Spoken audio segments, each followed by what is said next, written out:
Bienvenidos a La Ventana. Soy Rafael Tirado Rivera y este es mi podcast.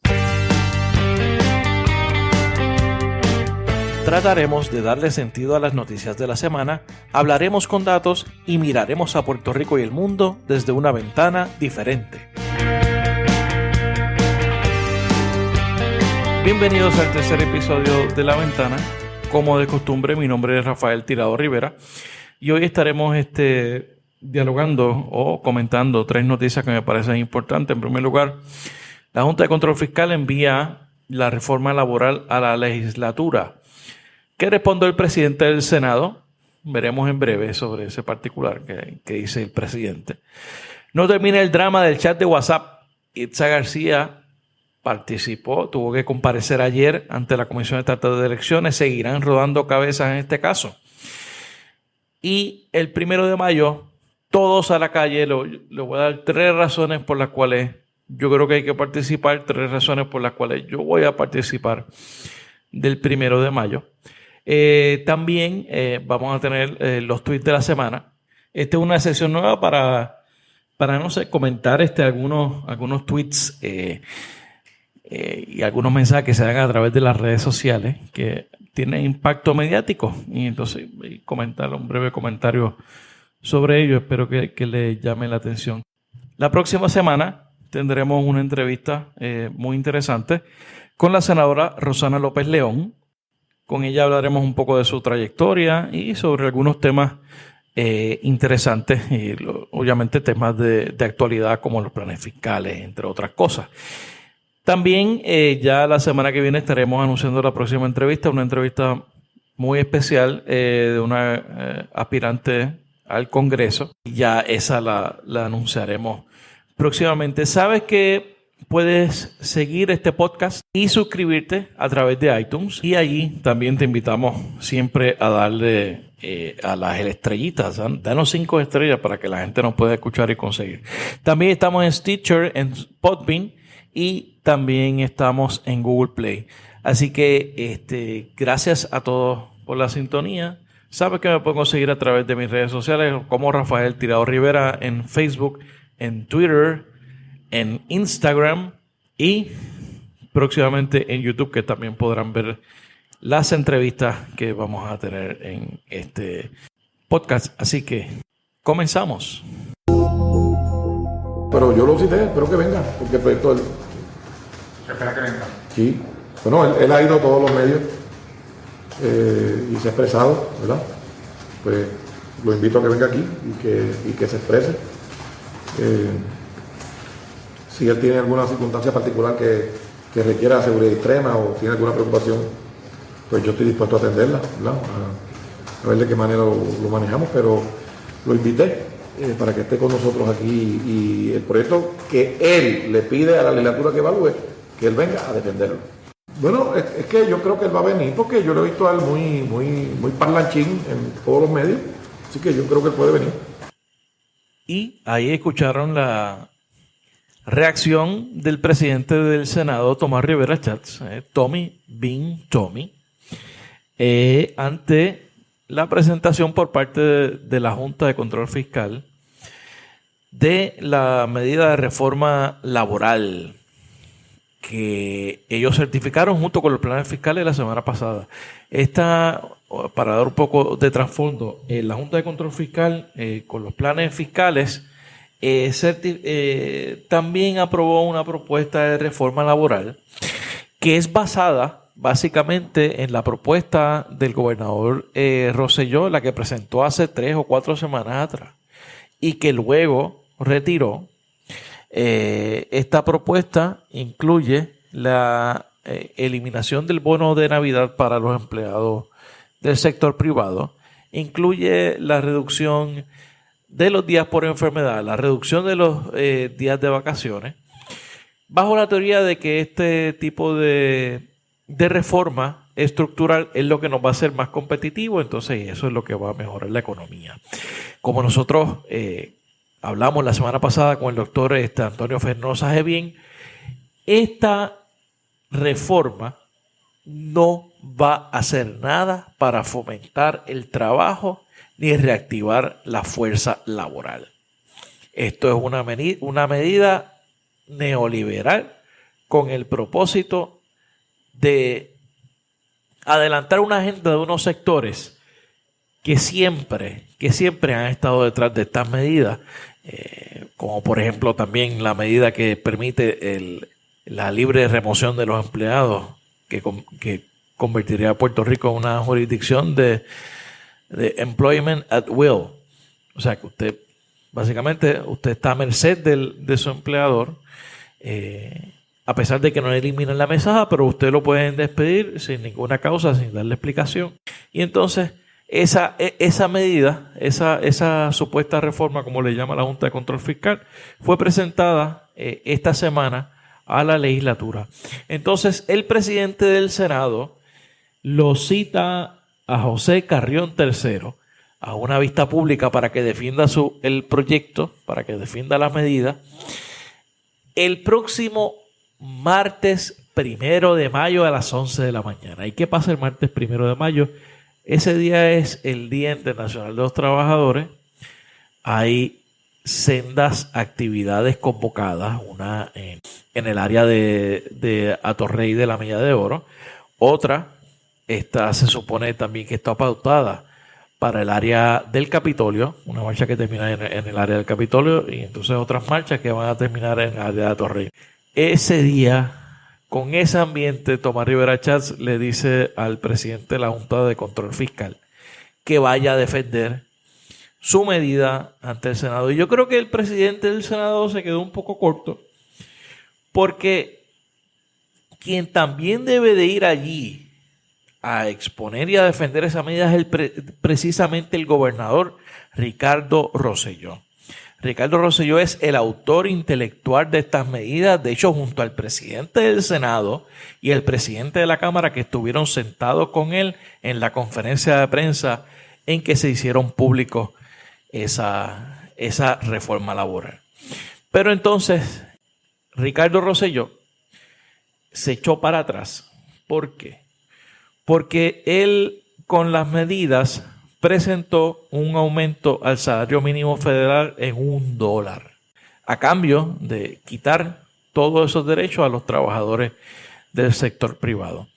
Pero ¿qué pasó? La Junta de Control Fiscal se le trancó y dijo que no solamente que no era momento de aprobar con la reforma laboral, no era el momento de aprobar el aumento al salario mínimo. Que el aumento al salario mínimo entonces tenía que ir ligado a un aumento en la tasa laboral. Y todos sabemos, como dije anteriormente, que esas medidas, esa propuesta de reforma lo que va a hacer es disminuir la tasa de participación laboral en Puerto Rico y fomentar la pobreza de nuestros trabajadores y la emigración de los profesionales que no se van a quedar en Puerto Rico con esos sueldos de miseria que se están pagando y que se seguirán pagando. Porque cuando tú haces el argumento, como hace el presidente de la Junta de Control Fiscal, de que los profesionales y la gente que se está yendo de Puerto Rico se va para estados que tienen leyes similares a la que él está proponiendo en Puerto Rico, no dice que la gente se va, porque entonces, a pesar de que tiene, sí, esas mismas leyes laborables, esa misma falta de beneficio que él quiere comparar acá, la gente tiene mayores beneficios en términos de su salario, y el puertorriqueño es trabajador y a cambio de salario trabaja y trabaja bien. El puertorriqueño es productivo y trabaja bien. El Puerto Rico tiene una fuerza educada, tiene una fuerza trabajadora que es competente, y se nos está yendo. Y con las medidas de la Junta Fiscal, ese éxodo de nuestros mejores profesionales se va a acelerar y va a aumentar en los próximos meses. Así que esta respuesta del presidente del Senado Me parece que es otro show del presidente. Quien debe de ir también junto al presidente de la Junta es el gobernador, y los dos que defiendan sus medidas y que defiendan ambos su plataforma neoliberal. Seguimos en la ventana. Fui excusada por el día de hoy del resto de los procesos, del comité que está investigando. Así que eso fue todo. ¿Sobre qué le preguntaron? Pues yo no voy a preguntas, ¿verdad? En esa dirección. Ellos notificaron que iban a estar investigando las funciones de Rafael Ramos como presidente de la comisión local. Así que en ese sentido... ¿Se le dijo que se necesitaría para después? No me indicaron. ¿Usted entiende que usted hizo algo incorrecto? Yo no voy a emitir más pronto. Ustedes saben que hay un proceso investigativo que yo en varias ocasiones te he dicho que por respecto a la investigación no voy a estar haciendo expresiones públicas. Así que una vez acabe este proceso, pues yo estaré en posición estaré en posición de emitir cualquier comentario. Gracias a todos.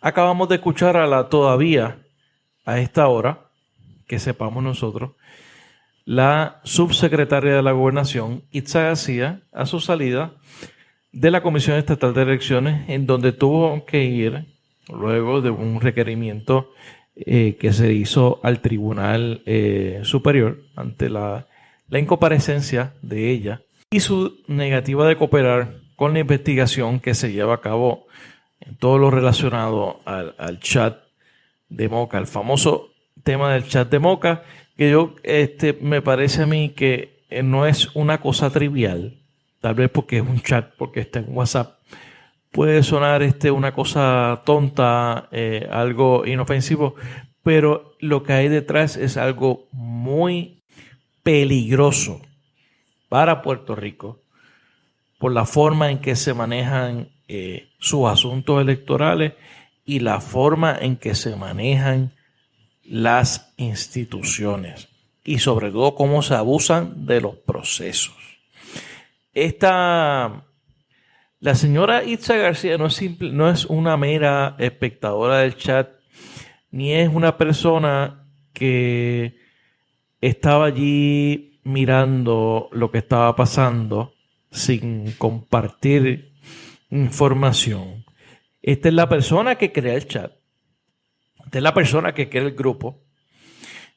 Porque ella era la directora en la campaña, era la directora del plan para Puerto Rico. Ella es la persona que era directora del famoso plan para Puerto Rico, que era el proyecto más importante para Rosselló durante su campaña. Y Rosselló durante su campaña la basó en ese supuesto proyecto para Puerto Rico, y esta es la persona que estaba a cargo de ese plan.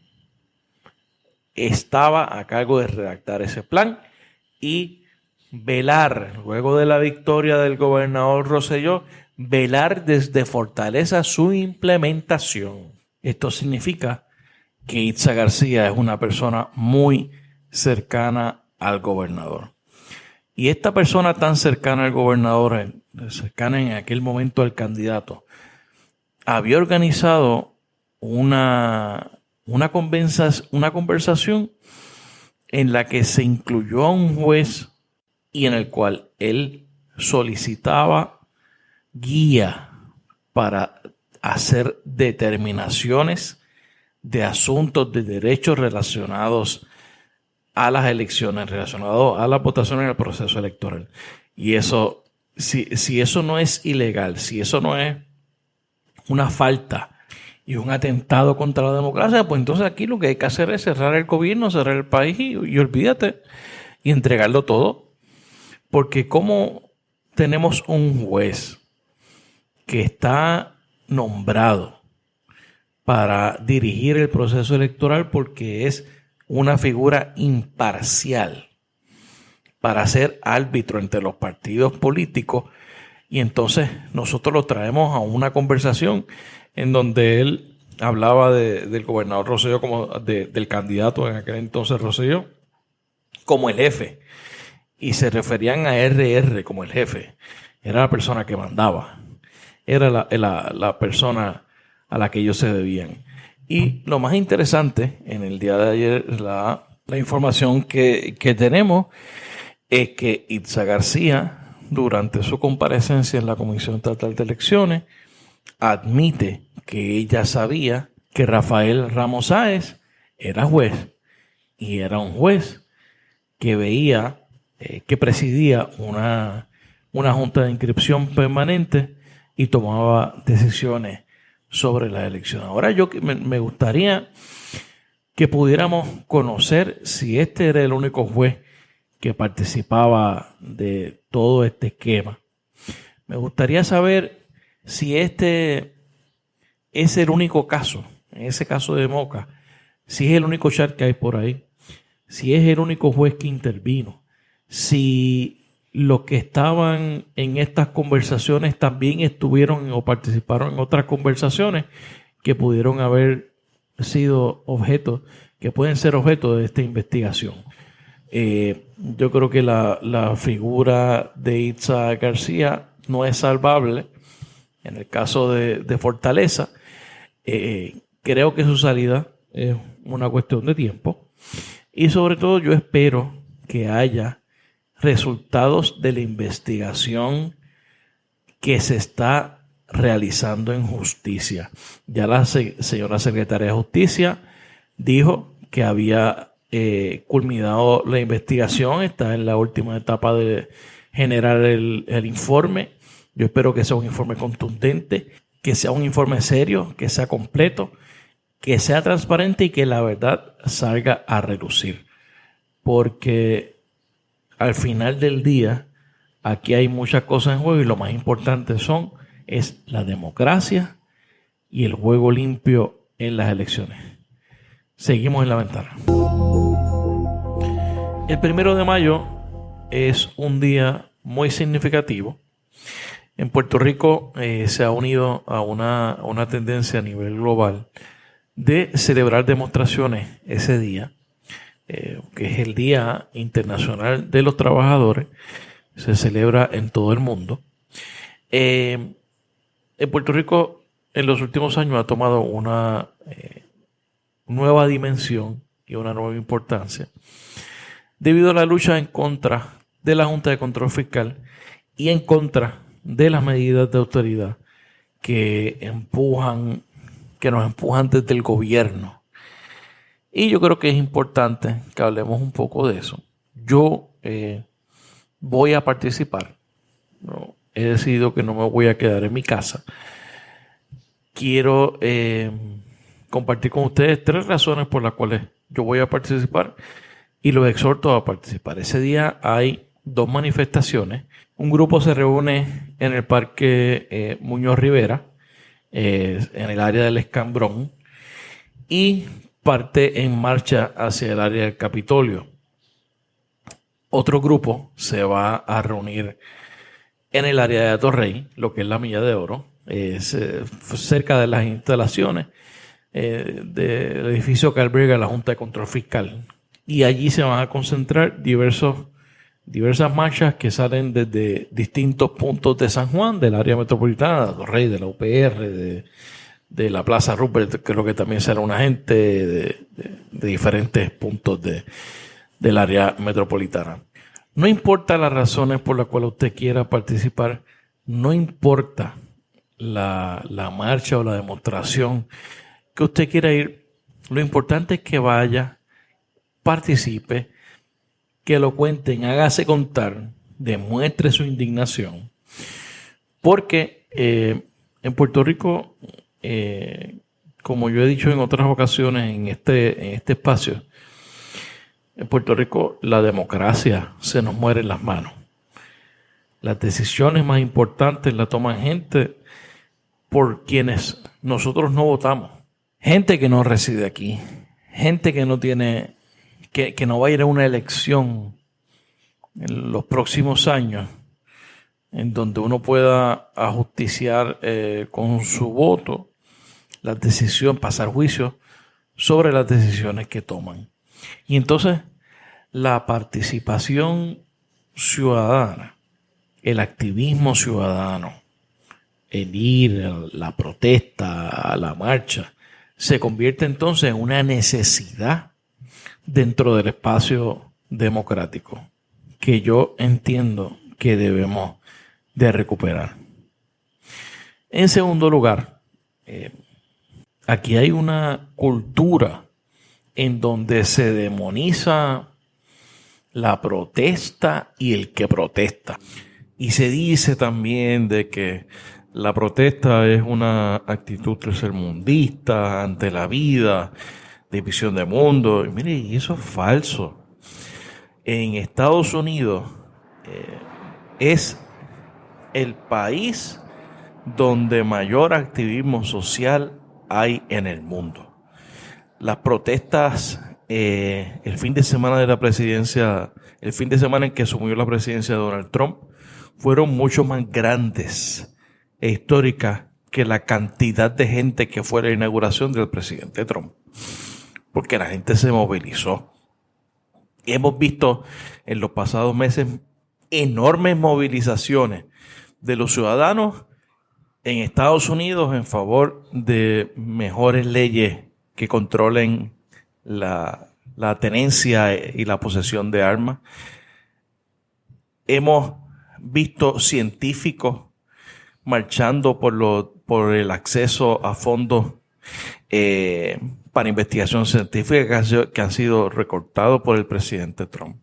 Y hemos visto, por ejemplo, en los pasados meses, unos movimientos enormes de maestros en los Estados Unidos, caminando, luchando, marchando en el corazón de sus estados, caminando en el corazón de los capitolios estatales, solicitando y exigiendo mayores fondos para educación y mejor pago para los maestros. Y la presencia son de miles y miles de personas marchando y expresándose. Eso es la democracia. La democracia no es un ejercicio que se ejerce de cada 4 años. La democracia es un ejercicio continuo. Hay que utilizar su derecho a la libertad de expresión y de asociación. Y yo creo que el martes es uno de esos días. En tercer lugar, tenemos que salir y demostrar nuestra indignación porque lo que se aprobó en los planes fiscales va a tener unas consecuencias nefastas para todos los que vivimos en Puerto Rico. Y muchas de esas medidas, si se logran implantar como exige la Junta de Control Fiscal, yo creo que las consecuencias van a ser irreversibles, nos van a empujar a irnos de Puerto Rico y van a destruir la base productiva de este país. O sea, no nos vamos a levantar. Carrión Tercero dice por ahí que lo que está haciendo es la zapata para el nuevo Puerto Rico. Y yo no sé mucho de construcción, pero las zapatas son los cimientos de una construcción. Yo creo que eso no es lo que él se refiere a lo que ha hecho. Lo que ha hecho la Junta de Control Fiscal es coger el terreno y aplanarlo. Eso es lo que han hecho. Eso es lo que ha hecho la Junta de Control Fiscal. Lo que había en el terreno lo está limpiando, lo está sacando, lo está deshiervando y lo va a dejar plano porque no hay ninguna visión ni ningún plan de desarrollo económico. Así que vaya a la protesta. En primer lugar, vamos a retomar nuestra democracia, la primera razón. En segundo lugar, vamos a rescatar la protesta como un derecho de todos, acabar con la criminalización de la protesta. Y en tercer lugar, por los planes fiscales que se aprobaron durante las pasadas semanas, que son terribles para Puerto Rico, que no son buenos y que nos van a hacer a profundizar la crisis económica. Seguimos en la ventana. Y llegamos a la nueva sección del tweet de la semana. Les prometo que no serán de Donald Trump. Yo les soy sincero, yo no sigo a Donald Trump en Twitter. A mí yo creo que me da mucho estrés. El tweet de la semana se lo llevó el gobernador Ricardo Rosselló en una serie de tweets que fueron del domingo pasado, en donde se fue en un rant sobre las protestas en Nicaragua. ¿Qué fue lo que dijo el gobernador? En Nicaragua se están produciendo un atentado contra los derechos humanos por parte del gobierno de Daniel Ortega. El pueblo reclama garantías para los derechos de los pensionados y ante las protestas, y el gobierno responde con represión, censura, cierres de medios de comunicación y violencia que genera muerte. El pueblo condena estos actos violentos. Hay dirigentes políticos en Puerto Rico que respaldan los gobiernos de Nicaragua y Venezuela. Ambos gobiernos están atentando contra los derechos fundamentales de sus ciudadanos. Valoremos el sistema democrático en el que vivimos, donde se respeta la libertad de expresión y se puede disentir sin que el gobierno atente contra los derechos fundamentales. Eso fue Ricardo Rosselló. Esto no fue un tuit, en realidad fueron 1, 2, 3, 4, 5 tweets que puso en su thread el pasado domingo. Y obviamente, como era de esperarse, eso desató a los troles de la cuenta 51 en Twitter. Ustedes, el que esté en Twitter activo, ustedes saben quiénes son. Y obviamente con la bendición de gente con la bendición que tienen la mentalidad de Luis Dávila Colón. Parece que lo escuchan todas las mañanas, todo el día. Hay gente enferma en este país. Pero, ¿qué es lo que pasa? ¿Qué es lo interesante del tuit del gobernador? El gobernador habla de que en Nicaragua se están atacando las pensiones y que la gente está protestando y hay que respaldar eso. Eso, me alegro que diga eso. Porque en primer lugar, él está haciendo lo mismo con las pensiones en Puerto Rico. Es lo que pasa. El primero que propuso el recorte de pensiones en el primer plan fiscal que se certificó fue el gobernador Rosselló. Y Rosselló lo celebró en el Jardín Hundido de Fortaleza. Eso no se nos debe olvidar. En segundo lugar, Ricardo Rosselló es del partido que ha institucionalizado la represión de la protesta en Puerto Rico. O sea, yo quiero ver el próximo martes cómo se comporta el gobierno ante las protestas que van a haber, que van a ser masivas. Y yo espero que lo que pide para Nicaragua lo pida también para Puerto Rico. Así que no dejemos de hipocresía. Y entonces, interesantemente también detrás de ese tuit hay todo una réplica, especialmente en Twitter, en contra del comunismo y en contra de todo lo que tiene que ver hasta con Carmen Yulín, que porque Yulín es comunista y que está haciendo planes con los Castros para venir a asaltarnos. Y yo me pregunto, ¿en qué mundo vive esta gente? El comunismo se acabó en el 1989. No hay un nuevo país comunista en el mundo. No entiendo esta guerra en contra de gente, de fantasmas y de espectros que no existen en realidad. Así que, anyway, veremos más adelante. Vamos a hablar un poco de eso porque yo creo que hay mucha gente que está un poco enferma de la mente en ese mundo del Twitter estadista, que es como una especie de Twilight Zone. Así que nada, gracias por su sintonía. Nos vemos la próxima semana en La Ventana. Gracias por escuchar este episodio de La Ventana. Sígueme en las redes sociales, búscame como Rafael Tirado Rivera en Facebook, en Twitter, en Instagram. La Ventana es una producción de Change Lab Media para Rafael Tirado Rivera. Hasta la próxima.